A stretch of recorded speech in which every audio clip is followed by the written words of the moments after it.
Prime-time local news, serving the Lakeland and Midwest regions.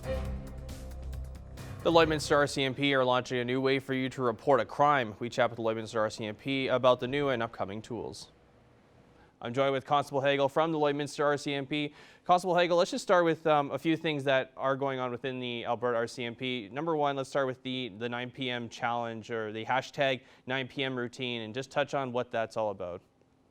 It's a crime prevention initiative that we're hoping to remind you at 9 p.m. Take a look around your property. Make sure your doors are locked. Make sure your bicycles are brought in. Make sure nothing is left out you don't want getting taken. Because you get a lot of calls, I'm guessing, when in regards to those, thefts and everything in that regard. So I guess when is this going to be implemented here in Lloydminster? The 9 p.m. challenge or the 9 p.m. online challenge? Reporting? It starts right away. It's an ongoing crime prevention initiative for the last couple months, actually. And what are some of the things, like how many calls, I guess, on average do you get in that after 9 p.m. area? Is this kind of why it's important that you're implementing this right now?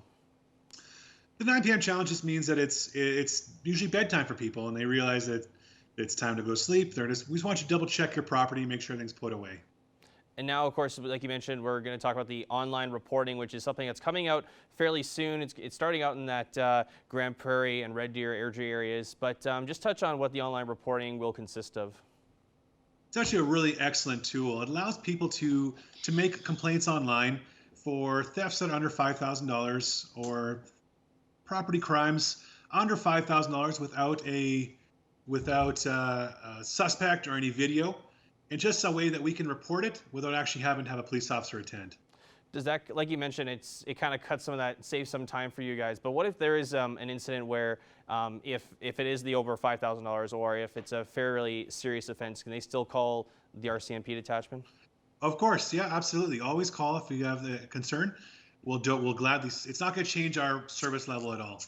We'll always be happy to help out. And I guess just since we last talked, has there been any changes in terms of how the RCMP has been handling calls in terms of social distancing with people out in the community, or has there been any kind of extreme measures that have been, taking place there?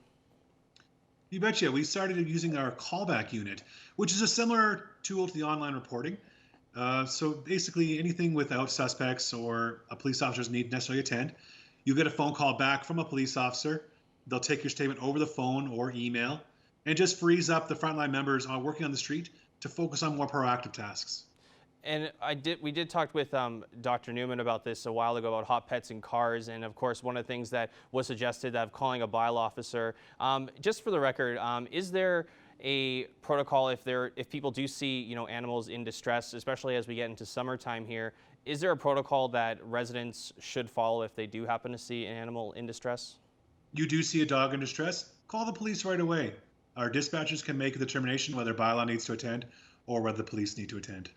And of course, with phase 3 about to happening right away here, as well as phase 4 as well, is there anything in specific that RCMP are kind of keeping an eye on as those stores start starting to generally reopen? Our COVID response in the city so far has just been education. We haven't actually written any COVID-related tickets. We think it's a lot better just to educate the public rather than punish them. Well, Constable Hagel, I really appreciate your time as always, joining us, sharing what the RCMP are continuing to do in our community, especially with the new online reporting as well as the 9 p.m. challenge that's out there for residents. I guess also, actually, that leads to my next question. Is there a incentive, I guess, for people that do that 9 p.m. challenge? There's not necessarily an incentive. It's just more of a reminder. Just like I said, check your area. Make sure your doors are locked, make sure your windows and your vehicles are all rolled up, and all the belongings are moved from your car. Constable Hagel, thanks again for joining us. Thank you. A Canadian astronaut is excited for the future of space travel following last week's launch of the SpaceX rocket to the International Space Station. Colonel Jeffrey Hansen, a former pilot at Fort Wayne Coal Lake, is now waiting for his turn for a mission. Stacey Comer had the chance to speak with him about his future and the future of space travel. I'm so happy to be joined today on Primetime Local News by Canadian astronaut Colonel Jeremy Hansen. Thank you so much for taking the time to talk with us today. Oh, my pleasure. Great to be with you as always. Well, I want to talk to you, Jeremy. People around here know you not just because you're an astronaut, but because you did spend a lot of time in Cold Lake as well. And now you're onto such exciting things. And just in this past week, watching the SpaceX launch and everything that means for space travel and just the future of space. How exciting was it to watch that all happen? Yeah, well, of course, I'm a huge space fan, so it was super exciting for me. I loved it.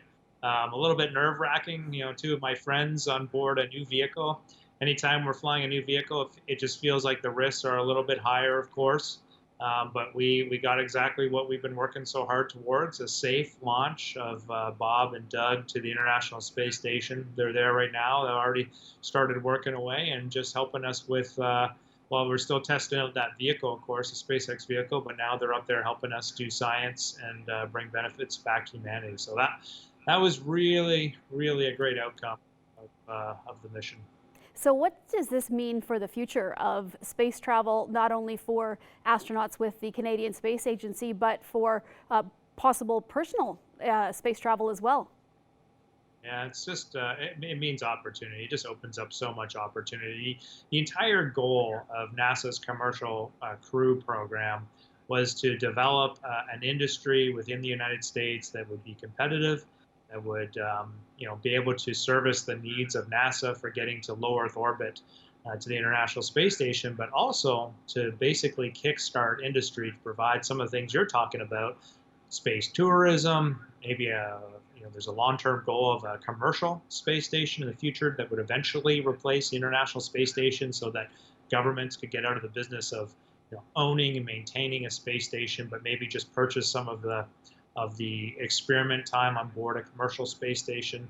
Of course, we expect that this will reduce the cost of getting people to space, which means that more people can fly. It's all upside for Canada. This commercial launch market means that everything that Canada launches to space to deliver services to Canadians is going to get cheaper in the future. And this just all great news for us. How exciting was it to see the rocket, that the reusable rocket, I guess is what we're calling it, come back safely and everything work out on that end of things? Yeah, every time I see that, I'm just amazed. I just think that's the coolest thing, that we have reusable rockets. It's not something that I imagined I'd see in my lifetime if you asked me, 15 years ago, but I think it's just the neatest thing. And, I think that after just this week, actually, SpaceX launched another one. They've reused it 5 times now. That was its 5th flight. And so reusable rockets, are all about reducing the cost of getting to space. Rockets are very, very expensive. And so it's kind of like throwing away an airliner after using it once. So that doesn't make sense. And so I think this is really, really important technology. And there are other ways to make spaceflight reusable, but this is definitely one that's been very, very successful. And it's so neat to watch. I've seen it once live. I was at the Cape for the first Falcon Heavy launches, where they have basically 3 of those boosters strapped together. And the first 2 came back and landed at the Cape. And it was the most incredible thing I've ever seen. Really, really cool. So what does this mean now for your future, Jeremy, with space travel and with the space agency? Yeah, I mean, for me, I'll be flying in space. It wasn't necessarily dependent on these rockets launching. I felt that it definitely impacts the opportunities for Canadians to fly in space, I think, very, very positively. And so I don't know exactly when I'm going to fly yet, and I don't anticipate knowing for a while. But there's a very good chance I'm going to fly in one of these 2 new commercial crew vehicles, which is very, very exciting for me.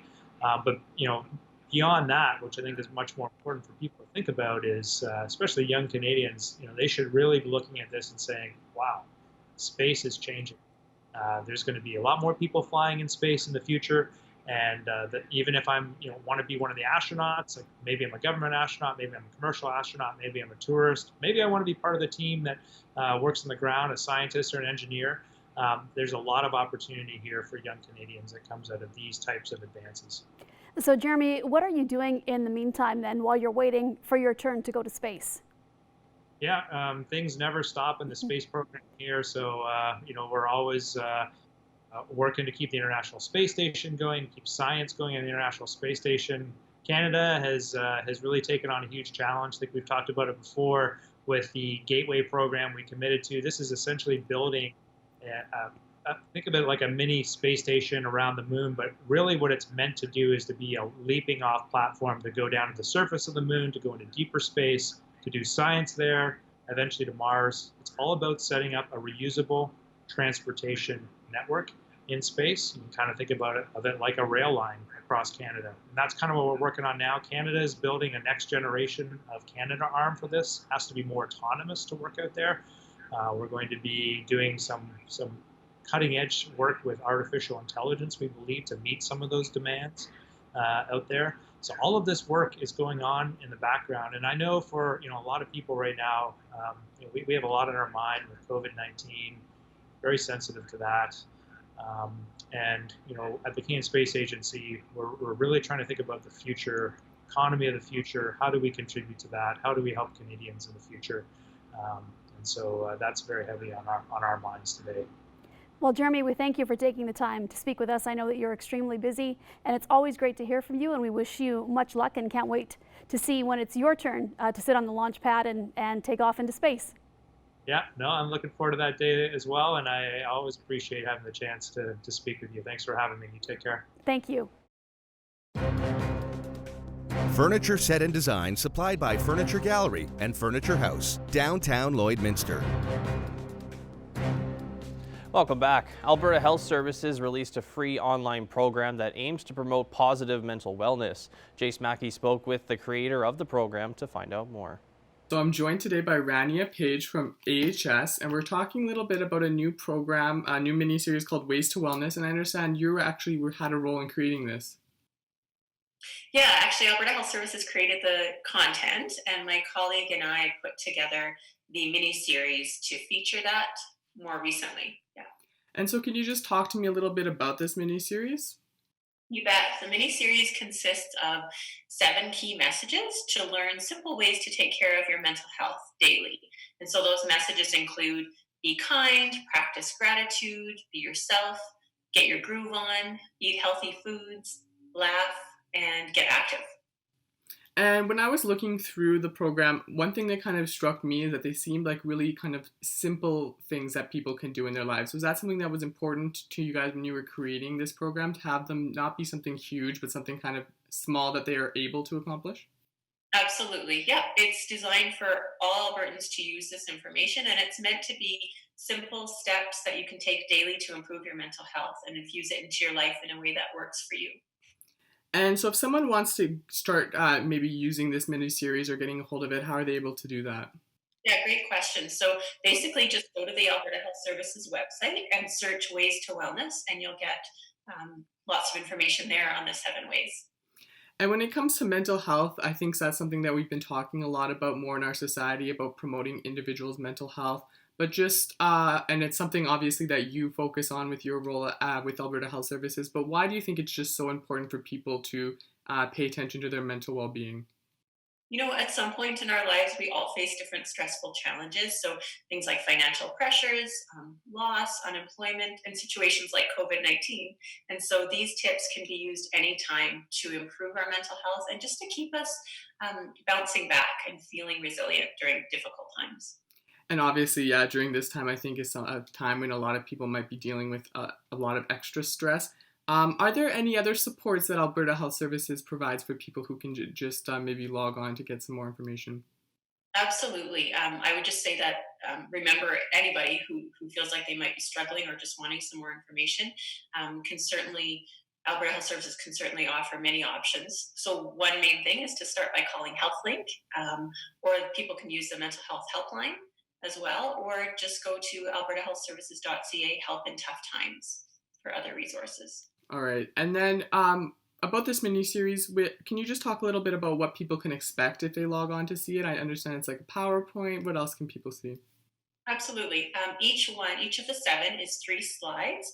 There's an introduction to the topic. So for example, the Be Kind topic, a very brief introduction. There's audio.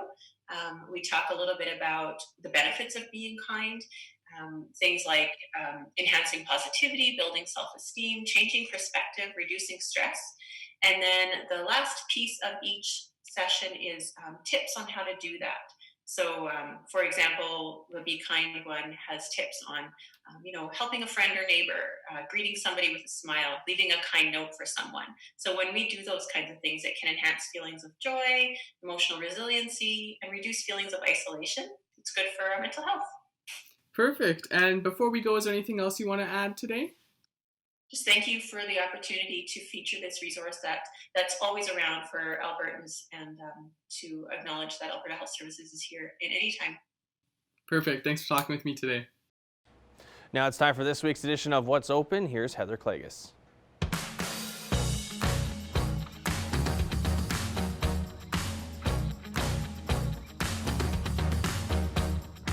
Sheepskin Loft is now open in Lloydminster Monday to Saturday, 10 to 5. And if you're gearing up for more rainy days, well, they've got a great selection of rubber boots. If you are looking forward to relaxing at home, you need comfy slippers, they've got them. If you're gearing up for summer days, what about a great pair of sandals? They've got a Bionic sale on right now at Sheepskin Loft, so stop in and see them for all the details. And while you're there, you can see the great selection they've got of cozy PJs.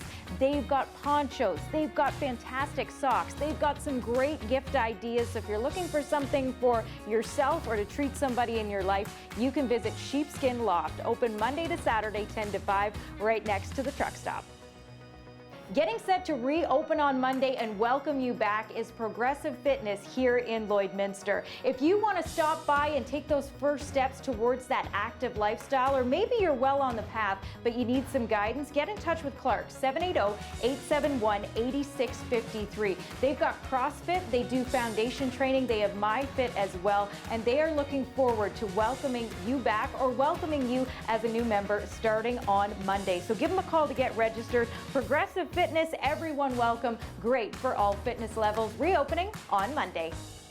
You'll probably see a lot of people out and about this weekend taking part in the Stronger for Her walk, run, or bike. It's a virtual 5K, all in support of the Interval Home Society. And if you would like to support someone who's taking part, you can still do that. Go online, intervalhome.org. Well, whatever you choose to do this weekend, we hope you stay safe and stay healthy.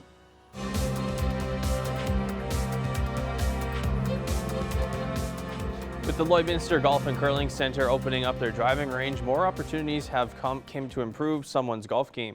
Our Evan Kenny sat down with the course pro Marty Wheaton talking about ways to utilize the range. Joining me today is the head pro at the Lloydminster Golf and Curling Centre, as well as the head of Wheaton Golf Services, Marty Wheaton. Marty, thanks for joining me. Thanks for having me, Evan. Now, the driving range opened up at the Lloyd Golf and Curling Centre on May 23rd. Obviously, everybody knows hitting the driving range is important, but why is this important? I think it's just another way that we can get people out playing the game. We're one of the few activities to do right now in the community. We've seen a lot of people enjoy themselves out here on the golf course. We have our avid golfers, but even for our recreational golfers, it's just another outlet to try to get out there and play the game. And for new players, how can they take advantage of the range? You know, some of them either haven't picked up a golf club in a long time, if ever, and aren't really feeling confident to go play 9 or 18 holes. How can the driving range help those kind of people? Yeah, I think just like any sport, you need the repetition or practice to kind of get started. So the driving range is a great option for people just getting into the game. And also with government guidelines right now, we can still do one-on-one golf instruction for people. So if they're still interested in doing something like that, it's an option for them. Now, what are a couple keys when you do go to the range? Obviously, you know, people go and hit balls, but is there any sort of tactic or technique behind it that could possibly, you know, help these players improve more and really utilize the range? Yeah, I think the best way of going about it is certainly with golf instruction is start off on the right foot first. Sometimes just going out there banging balls kind of get some bad habits going. So definitely golf instruction if you can do it, but even just a family outing or like you said, for beginner golfers, just to hit the range is always a good option. Right now, with the guidelines, we have all our stalls spaced out with proper spacing. We have increased our sanitization of driving range balls, baskets, that sort of thing. So we're doing our part to keep that activity safe. And is there any maybe some small drills or something that people could work on? A couple key things, obviously, when you're going and swinging a club. It's not really like most sports with all the different mechanics involved. So are there maybe a couple drills people could go and work on? Yeah, I think the most that I see is people are just struggling to get the ball airborne. That's kind of the number one thing. And I think just a drill to work on is place a tee in the ground about ground level and practice taking that tee out of the ground with your irons. Practice hitting down on the ball and bring your focus to more ground level. I think a lot of people, when they're first starting out, their instinct is try to lift, scoop, help the ball in the air. So that's one drill that I use with a lot of our clients to just get the ball airborne to start. Using the angle of the club rather than, like you said, trying to scoop it up or lift it out of the ground there. I know for myself, that was always a problem that I had. Now, have you heard any feedback from the people who have used the range or even the course so far this season? It's been fantastic, Evan. Honestly, we always have a buzz at the golf course this time of year when we're just starting off the season, but with everything that's happened for everyone, it's something that someone's excited to play. They're excited to get out on the golf course, and it's a huge benefit for us to be able to open the doors and get people playing again. Well, I know for myself, I'm excited to get more and more rounds under my belt as the season goes. Marty, thanks for joining us, and thank you for giving us some tips on how to improve our game. Thanks again for having me, Evan. Take care.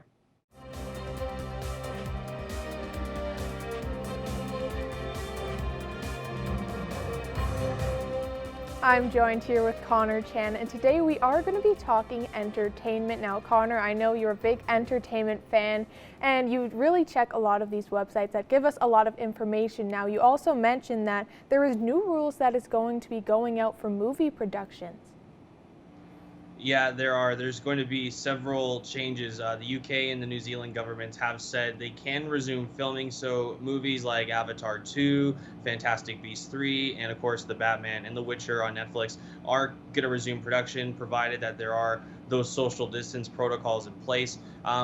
Mainly some of the things that are concerning for them is making sure that cast and crews are physically distant from each other, that they're able to work from home if possible, is what UK Prime Minister Boris Johnson did say.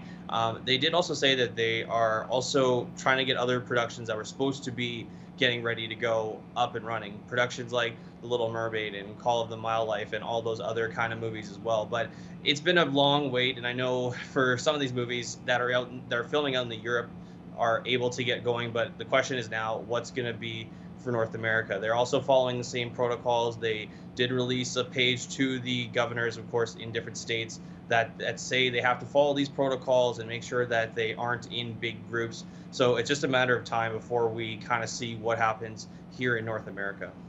Now, you mentioned to me earlier that theaters in China and in the States are actually facing shutdowns with the lack of customers and lack of movies that have been out over the past few months. What does that translate to what we might see in Canada?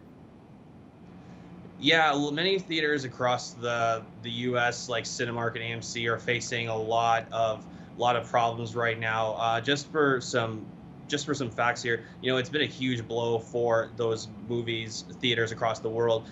China is expected to maybe have 40% of their movie theaters shut down, so that is a major loss for the second largest movie-going market in the world, as well as in Canada. Cineplex is following, which is the biggest chain in Canada. They are following from province to province as well. So a lot of movie theaters are part of that phase 4 in some provinces. So it's hard to say, when they'll be open. Of course, there's going to be many protocols in place for when theaters do reopen, like social distancing and staggered seating, and probably only allowing a certain amount of people in a theater and allowing that limited seating. As well, it's interesting too is with movies that are going to be released, that were expected to be released, that got pushed back. So movies like Tenet, and of course Mulan is expected later on into the summer. How are they going to do? Because with the amount of seating and the amount of people they can allow in, it's going to be very hard to find out what the numbers will be, because that's kind of the big thing as well. Another thing too, Jasmine, is that yeah, like I said, 40% of China's movie theaters could be closed as well. So that's for 12,400 venues that were operating in China by the end of 2019, with some estimated reporting. So just think about all that money that's being lost in China, as well as in the U.S., where, like I said, that's like one of the top 2 countries to go see movies to go see them.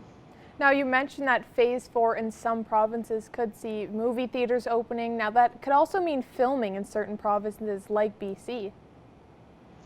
Yeah, BC is part of that phase 4 reopen. BC's phase 4 is part of the allowing for film and TV. So just reading off here, John Horgan on May 6th said that it's going to be part of the phase 4 restart plan. So a lot of shows that film in Canada, like Riverdale,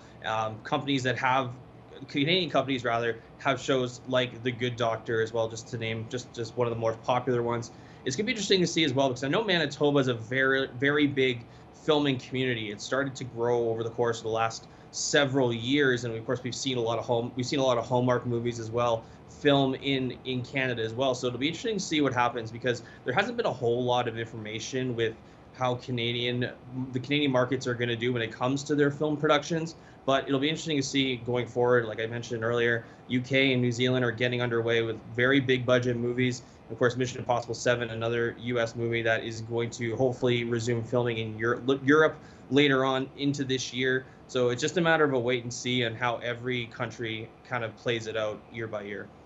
Well, thank you so much for joining us, Connor, and telling us all the information about these movie productions across the world and across the country. Thanks, Jasmine. Welcome back. Take a look at the 7-day forecast. As we look into the weekend, we will get some showers on both Saturday and Sunday. So probably up to that 10 to 15 millimeters of rain for both those days, maybe closer to 30 by the time we hit Sunday. So 10 degrees on Sunday for the daytime high, 15 on Saturday, 12 degrees on Monday. And as we start to finally get some more sun later on into that Tuesday, so 12 degrees on Tuesday, more sun on Wednesday with that high of 14. Same on Thursday as well, the same results with that sun and a few clouds there. And then we get back to the 20-degree mark with the high of 23 on Friday.